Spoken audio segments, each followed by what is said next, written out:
তো বন্ধুরা, আমরা মুজিবনগর চলে আসছি। মুজিবনগর বাইক স্ট্যান্ডে এখন আছি।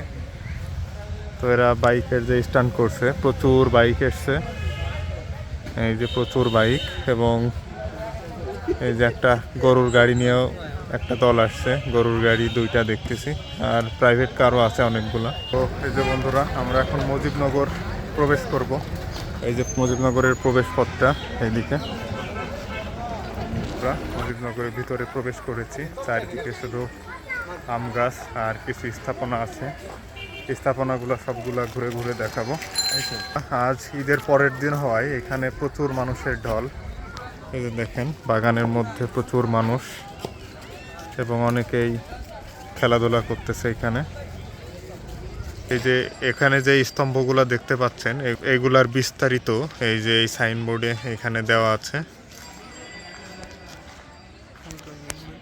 তো এই যে বন্ধুরা, মুজিবনগরের সেই বিখ্যাত স্মৃতিসৌধের উপরে উঠতেছি। তো এখানে উঠতে হলে অবশ্যই জুতা খুলে উপরে উঠতে হবে শহীদদের সম্মানার্থে। আর নিচে এই যে নুড়ি পাথর দিয়ে ডিজাইনটা করা। তো এই যে অনেকেই উপরে উঠতেছে, এটার উপরে উঠতেছে। এটা অনেক রিস্কি, সেই জন্য সিকিউরিটি গার্ড যারা আছে বারবার নিষেধ করার পরেও তারা উঠতেছে। আর এই যে জায়গাটা দেখেন, জায়গাটা অনেক সুন্দর, অনেক সুন্দর স্থাপনা আর কি। এখানে যে প্রথম যে স্তম্ভটি দেখতে পাচ্ছেন, এই স্তম্ভটার উচ্চতা 9 ফুট 9 ইঞ্চি। পরবর্তীতে প্রত্যেকটা স্থাপনার উচ্চতা 1 ফুট 9 ইঞ্চি করে বাড়ানো হয়েছে। তো এই যে প্রত্যেকটার উচ্চতা যে 1 ফুট 9 ইঞ্চি করে বাড়ানো হয়েছে, এরও একটা মিনিং আছে। কারণ বাংলাদেশের স্বাধীনতা যুদ্ধ হয়েছিল 9 মাস, সেই কারণে প্রতিটা স্তম্ভের উচ্চতা একটা থেকে আরেকটার উচ্চতা 1 ফুট 9 ইঞ্চি করে বাড়ানো। তো বন্ধুরা, এই মুজিবনগর এই আমবাগানের মধ্যে প্রচুর পরিমাণে বসছে, ফুড কোর্ট বসছে। আমার পিছনে দেখতে পাচ্ছেন এগুলা, এবং চারপাশে অনেক ফুড কোর্ট রয়েছে। এখান থেকে আপনারা চটপটি, ফুচকা বা দুপুরের খাবারও খাইতে পারবেন। তো বন্ধুরা, আমার পিছনে একটা ওয়াচ টাওয়ার টাইপের আছে, আমরা একটু পর ওইখানে উঠব। তো সামনে এখন একটু ঘুরে আসি, তারপর ওইদিকে যাব, স্থাপনাগুলো একটু দেখব, তারপরে আবার এই ওয়াচ টাওয়ারের দিকে আসবো।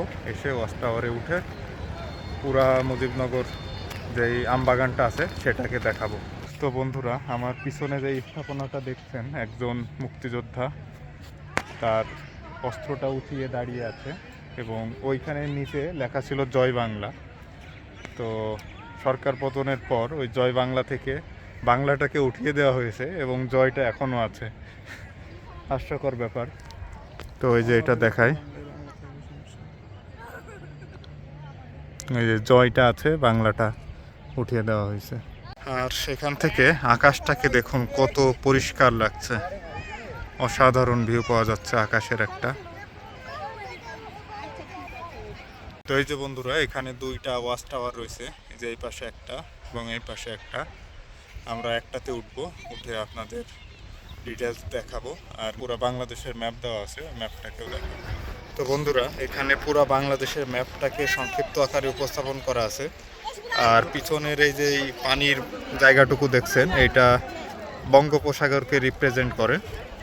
আর এই যে পুরা এরিয়াটা বাংলাদেশের বিভিন্ন এরিয়া, মূর্তি, সেতু সব কিছু এখানে উপস্থাপন করা আছে। তবে এখানে যে মূর্তিগুলো ছিল ওইগুলাকে সব ভেঙে দিছে।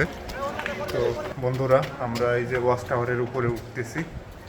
ওয়াচ টাওয়ার থেকে ভিউটা কেমন আসে আপনাদের দেখাবো। ওয়াচ টাওয়ারটা অনেক উঁচু, হ্যাঁ, একটু উঠতে কষ্ট হবে, তারপরেও আমরা উঠছি, দেখি।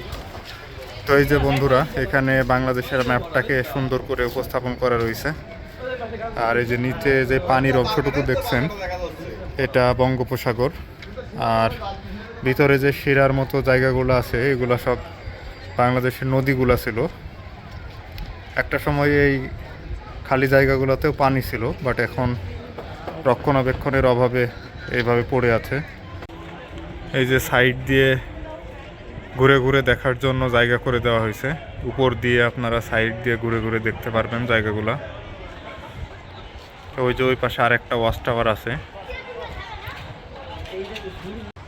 তো বন্ধুরা, এই যে এই জায়গাটা, এখানে বাংলাদেশের ম্যাপটাকে সুন্দরভাবে উপস্থাপন করা রয়েছে এবং ঠিক এর সামনেই এই যে একজন তাদের ভালোবাসার স্মৃতি রেখে গেছে, সাকিবা প্লাস বুলবুল, এবং 2টা কার্টুনও এঁকে দিয়ে গেছে। তো তো মনে হচ্ছে খুব নিকটেই এটা করছে। তো দোয়া করি ভাই সাকিবা, বুলবুল ভাই আর সাকিবা ভালো থাকো।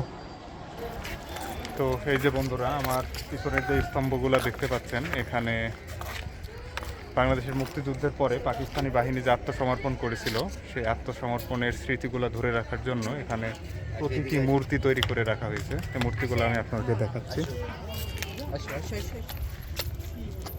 এই যে মূর্তিগুলো এখানে আছে। এখানে জেনারেল জগৎজিৎ সিং অরোরার কাছে আত্মসমর্পণ করছে পাকিস্তানি বাহিনী, তার একটা প্রতীকী মূর্তি তৈরি করে রাখা হয়েছে এখানে। তো বন্ধুরা, এখানে সামরিক মিটিংয়ের একটা প্রতীকী মূর্তি তৈরি করা হয়েছে। এখানে তারা পরিকল্পনা করতেছে কিভাবে কাজ করলে দ্রুত এগোনো যাবে। একটা সামরিক মিটিং। তো এখানে একটা সামরিক বাহিনীর প্রতীকী মূর্তি করা হয়েছে। তো মূর্তিগুলোকে ভেঙে নষ্ট করা হয়েছে। তো বন্ধুরা, এই যে এখানে একই ফ্রেমে জাতির 4 নেতার একটা মূর্তি তৈরি করে রাখা হয়েছে। বন্ধুরা, আমার পিছনে একটা মূর্তি ছিল, হয়তো সেটা বঙ্গবন্ধু শেখ মুজিবুর রহমানের, তো সেটা ভেঙে ফেলা হয়েছে। আর এই যে এই পাশে বাংলাদেশের নিরীহ মানুষের উপরে পাকিস্তানি হানাদার বাহিনী কিভাবে অত্যাচার করেছে, পাখির মতো গুলি করে লোকগুলাকে মারছে, সেগুলোর একটা প্রতীকী মূর্তি এখানে দেওয়া আছে। এই যে দেখেন, মানুষগুলোর চোখ বেঁধে লাইন করে দাঁড়িয়ে গুলি করা হচ্ছে। আর আমার পাশেই আরেকটা মূর্তি আছে, যেখানে মহিলাদেরকে কিভাবে অত্যাচার করা হচ্ছে, মহিলাদের সম্ভ্রম হানি করা হচ্ছে। এই যে এটাকেও দেখাই যে পাকিস্তানি বাহিনী মেয়েদেরকে জোর করে উঠিয়ে নিয়ে যাচ্ছে এবং একজনকে বেঁধে রেখেছে ওইখানে। আর এই যে তারপরে আরেকটা স্থাপনা রয়েছে এবং এটাতে দেখাচ্ছে কিভাবে পাকিস্তানি হানাদার বাহিনী গ্রাম বাংলার সাধারণ মানুষের বাড়িতে কিভাবে আগুন দিয়ে পুড়িয়ে মেরেছে, সেটার একটা প্রতীকী মূর্তি এখানে তুলে ধরা হয়েছে আর কি। তো বন্ধুরা, আমাদের ঘোরাঘুরি শেষ মুজিবনগরে। আমরা এখন বের হয়ে যাচ্ছি। এখান থেকে বাইক রাখা আছে গ্যারেজে, ওখান থেকে বের করে নিয়ে চলে যাব। তো বন্ধুরা, আমরা 8 কবরের পাশেই একটি ঐতিহ্যবাহী স্কুলের পাশে আছি। এই স্কুলটা হলো নাটুদা মাধ্যমিক বিদ্যালয়। এটা আসলে অনেক পুরনো একটা স্কুল, মাধ্যমিক বিদ্যালয়। তো বন্ধুরা, এই মাধ্যমিক বিদ্যালয়টি 1906 সালে প্রতিষ্ঠা করা হয় এবং এটি প্রতিষ্ঠা করেন জমিদার নফরচন্দ্র। তো জমিদার নফরচন্দ্র তার স্ত্রী রাধারানীর অনুরোধে এটি একটি প্রাথমিক বিদ্যালয় হিসাবে প্রতিষ্ঠা করেছিল। পরবর্তীতে এটিকে মাধ্যমিক বিদ্যালয়ে রূপান্তর করা হয়।